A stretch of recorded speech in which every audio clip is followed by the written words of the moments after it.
दोस्तान, अगर आपका ख्वाब जंगल में मूस एक हरण की किस्म देखना और ताज़ा मैपल शरबत चखना है, तो आप खुशकिस्मत हैं। सबसे पहले ये यकीनी बनाएं कि आपका पासपोर्ट दुरुस्त है।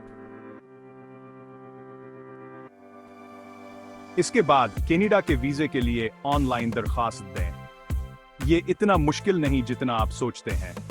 इंतजार के दौरान अपनी अंग्रेजी या फ्रांसीसी पर कुछ तवज्जो दें। यकीन करें, इससे आपका सफर आसान हो जाएगा। वीजा मिलने के बाद बेहतरीन डील्स के लिए अपनी फ्लाइट जल्द अज जल्द बुक करवा लें। कपड़ों का मिक्स पैक करना ना भूलें, क्योंकि कनाडा का मौसम कुछ अजीब सा हो सकता है। जब आप वहां पहुंचें तो अपने दस्तावेजात तैयार रखें। इमिग्रेशन अफसरान दोस्ताना मजाज के होते हैं, लेकिन उन्हें कागजी कार्रवाई बहुत पसंद है। बस हो गया। अब आप कनाडा के खूबसूरत शमाल को दरियाफ्त करने के लिए तैयार हैं। नियाग्रा फॉल्स से लेकर रॉकी पहाड़ों तक कनाडा के पास सब कुछ है। सफर मुबारक हो दोस्तों।